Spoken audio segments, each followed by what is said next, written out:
Welcome to Influential Entrepreneurs, bringing you interviews with elite business leaders and experts, sharing tips and strategies for elevating your business to the next level. Here's your host, Mike Saunders. Hello and welcome to this episode of Influential Entrepreneurs. This is Mike Saunders, the Authority Positioning Coach. Today we have with us Steve Lippman, who's the founder of Lippman Insurance Group, and we'll be talking about fixed indexed annuities. Steve, welcome to the program. Thank you, Mike. Hey, so I want to get started off. I know last time we talked about some concepts, and this is a new topic that we're wanting to really drill in deep because I know that a lot of people have some confusion surrounding many financial instruments, but especially annuities. So first of all, just kind of define for us what is an annuity and how is a fixed index annuity something that someone should consider? Well, an annuity is an insurance company product. It has certain advantages, certain features, tax deferral, and there are different types of annuities, and there are variable annuities, there are fixed annuities, and my favorite is fixed indexed annuities.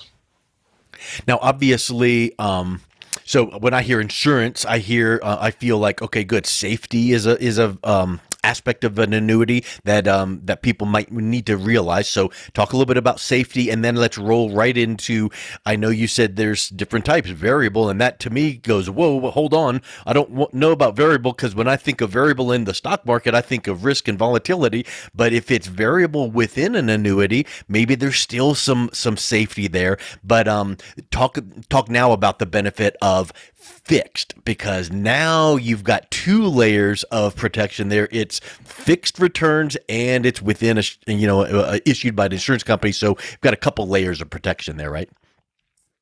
Yes, fixed index annuities are a fantastic instrument, in my opinion. They provide guarantees and they provide a floor. There is less upside potential, but there is no downside risk. And that is the key. As we get older, we can afford less downside risk because a stock market correction, when one is getting into their 60s and 70s, is much more difficult to recover from because of your age and fewer years left in your retirement. So a fixed indexed annuity completely eliminates that downside risk. When you deposit money into a fixed indexed annuity, it can never be less than that. And whatever the balance grows to, whatever the account value grows to, it's locked in and it can never go down from there. So unlike the stock market in general, which most people are familiar with, whether it be stocks or mutual funds, if the stock market goes down, then your balance in your stocks and mutual funds is going to go down as well. That's not the case with indexed annuities. Now, you mentioned there's less upside, which means maybe you could see some of your friends or hear some of your friends go, well, hey, I got returns of X in this sort of product. So you might not have such a massive upside because there is that guarantee. And in my opinion, I don't know. I was going to say, I don't care what age you are. Guarantee is essential. But maybe if you're in your 20s, you can take a little bit of volatility. But when you're looking at annuities, I will take a guarantee over possible upside anytime. So I think that is such a key point that people need to realize, because yes, there might be a little less upside, but here's the rate of return. It is fixed, it is guaranteed, and you can rest easy at night. Yes, the stock market, which goes way back into the 1920s when the Great Depression occurred, has been measured essentially since then. And over long periods of time, the stock market has performed very well.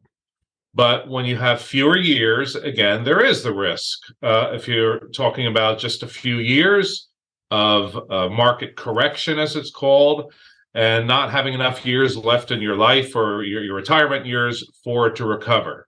So fixed indexed annuities do have a floor, as I mentioned earlier, but there is a cap typically. Mm-hmm. So the upside is restricted in some fashion. There's a couple of different ways. A cap is the most common way. but the caps have worked their way up to a nice level with the increase in interest rates, where the cap on your return in the stock market index, which typically is the Standard & Poor's 500 index, the cap, depending on the insurance company, is up there in the 7, 8, 9, even 10% range. And Okay.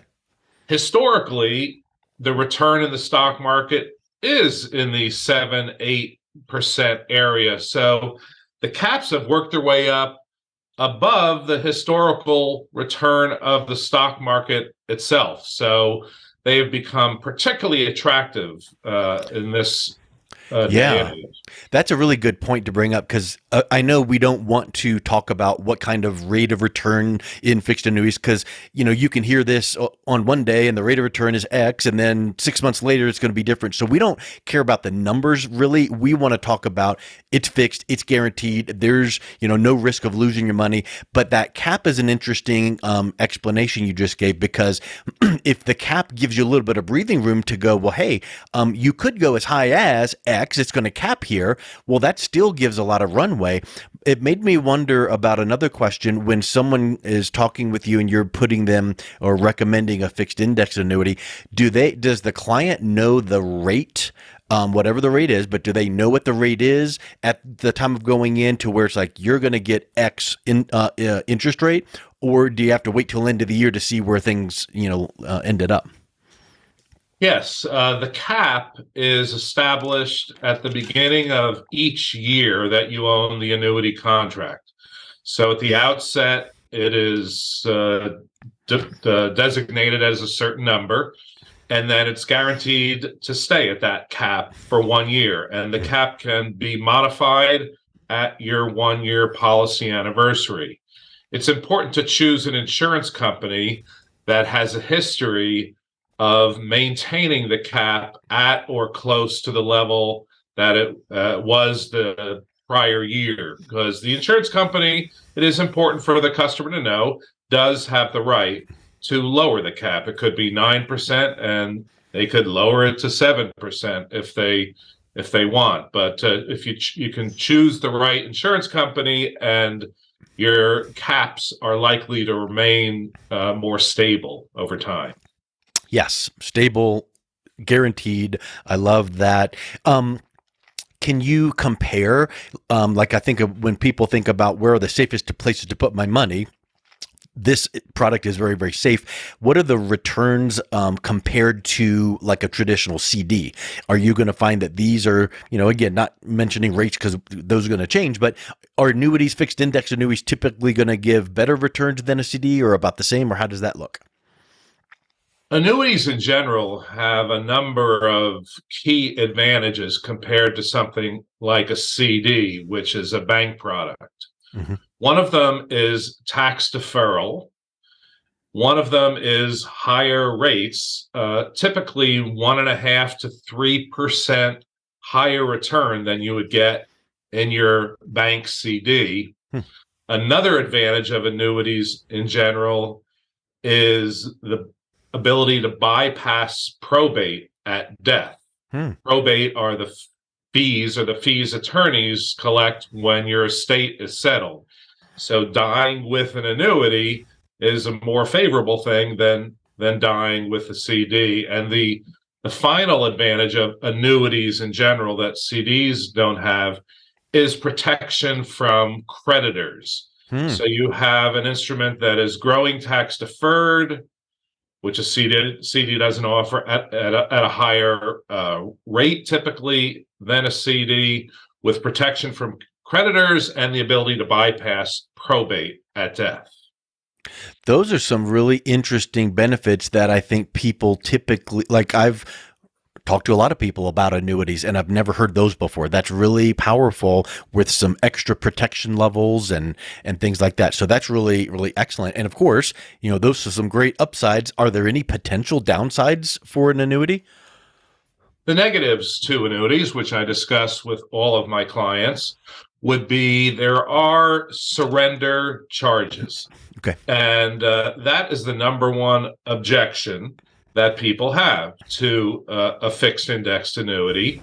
is tying up a lump sum of their money for a period of time when they would pay a penalty if they removed all of the money at once.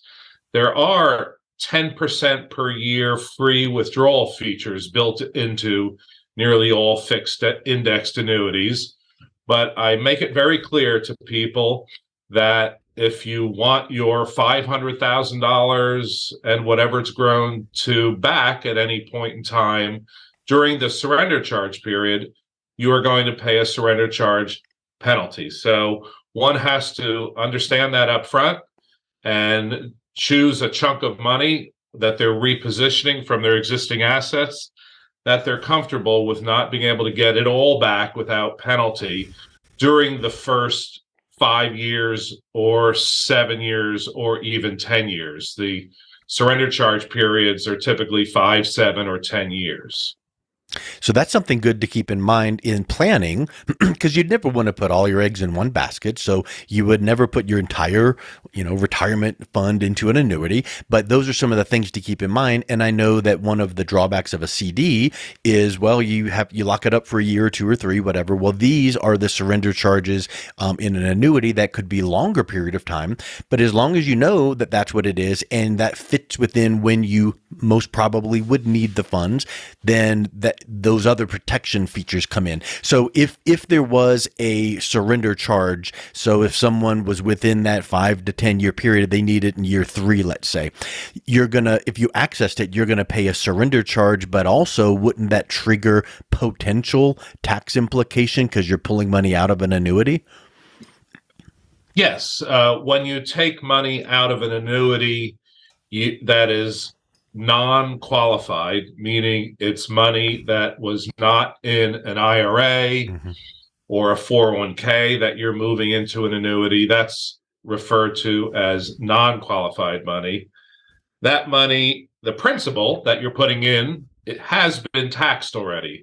So when it goes but the gains that you get have not been taxed. So when you go to take money out of an annuity, you're going to pay tax on the gains, which comes out first until you get to the level of the principal that you first deposited, and then it becomes tax-free withdrawals. Yep.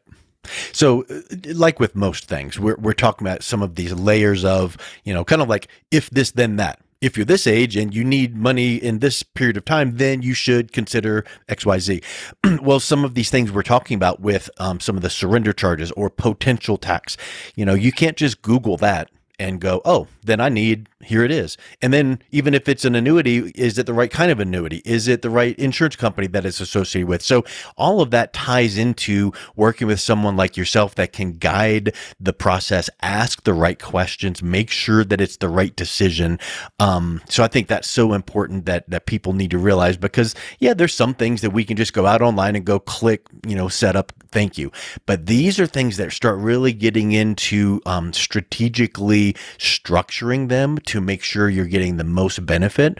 And I know that you had mentioned a couple times tax advantages. Are there any additional tax advantages that you haven't mentioned that would be good to know? Tax deferral is the key here. If anybody reads up on tax deferral, it's a tremendous benefit, because think about it. When you have something like a CD, and let's say you earn $1,000 interest, that's taxable income. So you would pay tax on that $1,000 you earned. And so you'd be starting off the next year with the amount of money you put in, plus whatever is left after you pay taxes on your gain.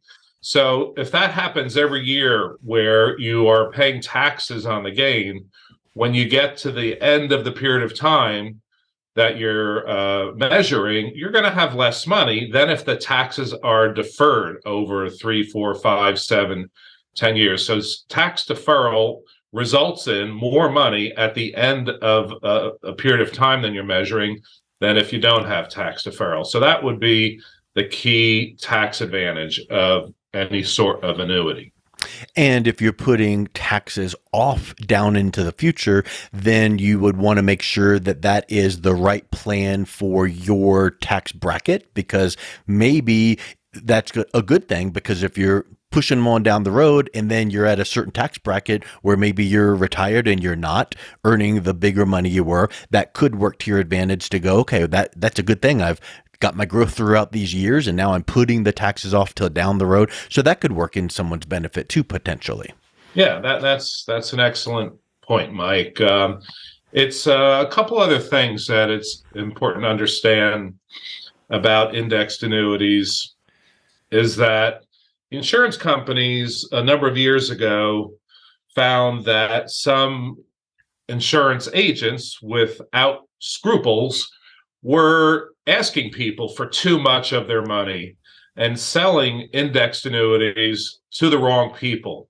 So insurance companies have put in a very thick layer of suitability measurement. So they took this very seriously, the insurance companies, to make sure that insurance agents were selling annuities to the right people and not, as you mentioned earlier, Mike, saying, okay, you've got $2 million, give me 1.75 of that $2 million for this indexed annuity. It's going to do great for you. Well, that would be not a suitable approach. You never want to put all of your eggs in one basket, nor would you ever want to tie up almost all of somebody's money and remove that liquidity. And wouldn't you also want to have the factor of age? So for instance, maybe you wouldn't want to recommend an annuity for a 21-year-old who just got their first job. So whether that's the case or not, but I think that layering in some of the access to the funds, maybe you have a certain percentage that is in an annuity where it's the surrender is maybe the 10 years, and maybe there's maybe potentially another annuity where there's a shorter surrender, so that you can be accessing your money at certain ages. But again, that all ties to what are your goals? What is the age? What is your risk tolerance? So what is the type of investor that's best suited for an annuity when you're working with your clients? Yes, typically this is a product for people who are approaching retirement or are retired. So generally speaking, I don't discuss index annuities with people under 60 years old. So it would be in your 60s and 70s. So I would say that would be the prospect. It would also be a prospect who has a fair or considerable amount of assets. Again, if somebody has $250,000 or $100,000 and that's their entire net worth, that is not a prospect. This is somebody who has retirement savings and has some of it maybe in a stock brokerage account, some of it liquid in the bank, but maybe too much in the stock brokerage account. And that's the people that I try to identify who have gotten, let's say, to age 70, and they still have 90% of their money exposed to stock market volatility. What am I trying to say there? Volatility. Yep, volatility. Yeah, it's too volatility. Risky. Thank you. Ups and downs. Yep. And so that, I would explain to that person, hey, you're 70 years old. You can't recover from a stock market correction. So taking a portion of that money and putting it into an index annuity would be a smart move. And when you have that conversation with that person in that scenario, which I'm sure is very common, you're not making things up that is so obscure and could never happen when you say, sir or ma'am, you've got a large percentage of your money in the stock market. And as you know, things can get volatile and it can go up and down. And doesn't it kind of make your gut wrench when you hear the news or look at the report or look at your quarterly statement and it's up, down, and all around? Wouldn't it make you feel better to just have that money locked into a nice fixed guaranteed? So again, it's not like you're trying to scare people into something. It's like, look, I'm trying to protect you from that volatility. And, to your point, all the way through this conversation, it's been, if it makes sense for someone, if it's only the right time, not every dime of your retirement into this product, but this is a good product to consider. So Steve, I think this is such a great, timely conversation. for a good savings vehicle for the time that we live in here. Any final thoughts that you would have on annuities? No, but you hit the nail on the head as far as the conversations I'm having with people now. The past year has not been a great one in the stock market. I know personally, I am still working full-time for many years, so I personally do not have an index annuity for myself quite yet. But I know that in my exposed to the stock market personal money, I've lost a good 30%. Wow.